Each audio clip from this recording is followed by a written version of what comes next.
All of a sudden, I remember 3 tall white beings just appeared in the foyer and looking at me, pretty much. And they were just checking to see what my intentions were, which looking back on it now, I do find that weird. Well, I was then thought, I better do a tune in too and find out what's going on. And I said to you, oh, shit, it's a galactic hub. It's like, oh, gee. And I just got in my head, you have to behave yourself here. Yeah, that's right. Yeah, that's right. You're going to have to be really mindful of your energetics and everything like that. Because I was going through a lot of stuff and I was working on even developing, just trying to heal my ego, my arrogance, my cockiness as well. It's just shadow work. It was just shadow work, but yeah, in that place I had to be very mindful of what I did on an energetic level. Yeah, you had to be really mindful of everything, and it was not something that you've ever experienced before. No. And I was feeling for you. I was like, oh geez, she's by herself. She's, pretty much middle of nowhere, centre of Australia, and it's a galactic hub, and it's like, wow, okay. So we did that, and they came to check on me and everything.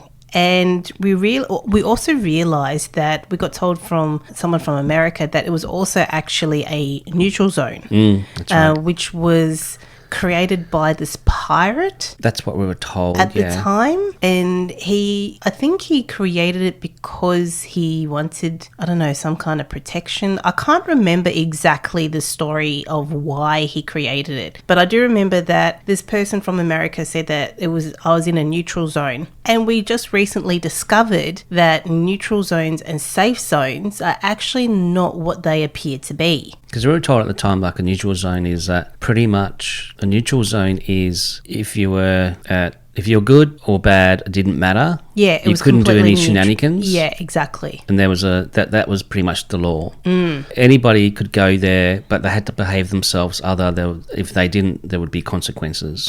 Which was, interesting way to be, because everybody's equal. They're just working on who they are and just being who they are. And that's how it should be anyway. Yeah. And then a safe zone is a place where people can feel safe. Yeah. Or beings can feel safe. Yeah. So, but we discovered recently that these neutral zones and safe zones are actually not what they appear to be, because they can actually hinder the growth of people and beings that are in that area. And which is also really interesting for me because of all the not the journeys, but because of the tours that I went on, and also being in the outback as well. There's a lot of craft activity, a lot of galactic activity.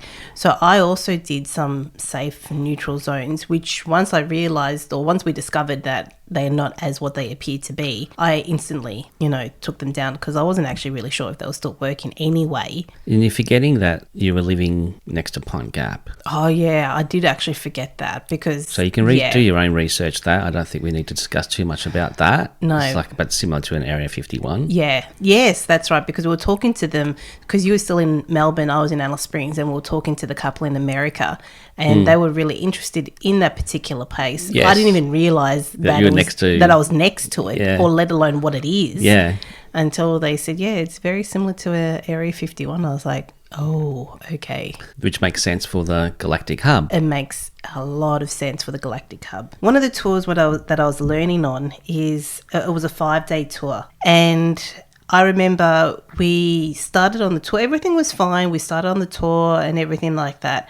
And then I remember as we're driving back after on the 5th day, we drove to a section that we drove in the same area on day 1. And when I realised that we were actually in the same spot, all of a sudden it just felt like, instead of being gone for 5 days, it felt like I was gone for 5 years. And it felt like one of those moments where I had you've lost time. You've been taken, I don't know if I was abducted, but I definitely felt like I lost 5 years. And most likely we've all lost time, with the abductions that we've gone through, and then having to go and then come back again. Who knows how old we are really in this one life. So that was one of the moments. I don't remember really specifically if I have been, but that's what it felt like. And then one of my other stories that I love actually I love talking about is I was driving down the road. I can't remember what road it was, but it was this road going from coming back from Kings Canyon back down to Alice. And Alice Springs or Northern Territory is not a complete desert area. It's a semi-arid area. So there's bushes, there's some trees and everything around. And I just see this tiny tornado. And from the distance, I swear there was a being walking in the tornado, and I've never seen anything like it before. And I remember when I got back on the tour, I like called you and told you about this tornado being. It was like he was just going for a stroll. How tall do you think? I think he was roughly around about 10 foot tall. Yep. I'm not 100% sure because it wasn't a massive tornado. It was just like a little mini whirlwind kind of thing. But he just looked like he was just going for a stroll. And I've never seen anything like it before. That's when I discovered there's a possibility that tornadoes are actually beings.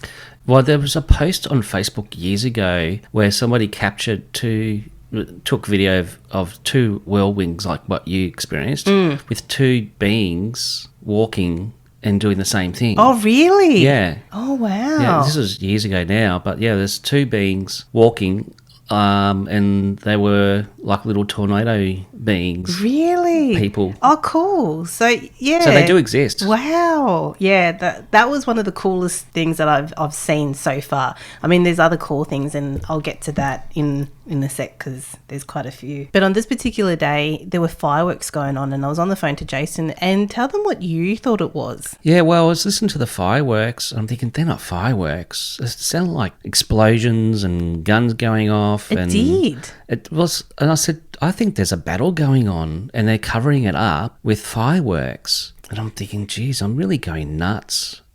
But it did sound like that. It did. Because you're in this place and there's so much going on behind the scenes at this place, I got in my head there was a galactic battle going on, but they had to cover it up with fireworks, and it had to be planned out on that particular day for that to play out. I don't know how that works. No, I don't know how that works It's like, either. oh, okay, Fred, there's going to be a battle going on with this faction, and we're going to have to do it on this day because that's where the fireworks are. That sounds absolutely ridiculous, but that's what it felt like, and that's what I kept on seeing in my third eye. Yeah. There was a massive galactic battle going on. Because you're right, it makes no sense. Like, it's like an organised battle for both sides. It's, okay, both sides have agreed to battle on this one day. Yeah, so maybe we are losing our stuff.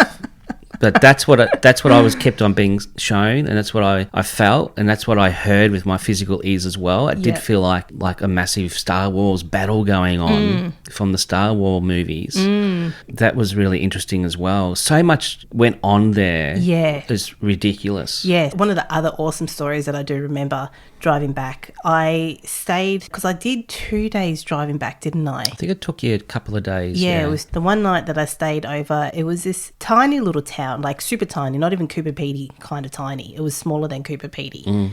And it reminded me of Star Wars, the first Star Wars, where you get to meet Luke for the first time, his home planet. Yeah. It was like that because it was just desert. It was just sand. That's pretty much it. There was nothing else except for this servo that was actually part servo, part restaurant, part sleeping place. And yeah, I just stayed there for the night. And I woke up about 5 o'clock because I really don't like driving when it's dark because of the kangaroos and the wildlife that just run on the road. So I wasn't keen on doing that. So I woke up at 5, and I think I might have left about 6 or something along those lines. And I remember, and it was still quite dark. And I remember driving down the road, and in front of me, probably about maybe a few hundred feet, because it was a distance in front of me, about a few hundred feet, in a clearing, I swear I saw a futuristic city. That's right, yeah.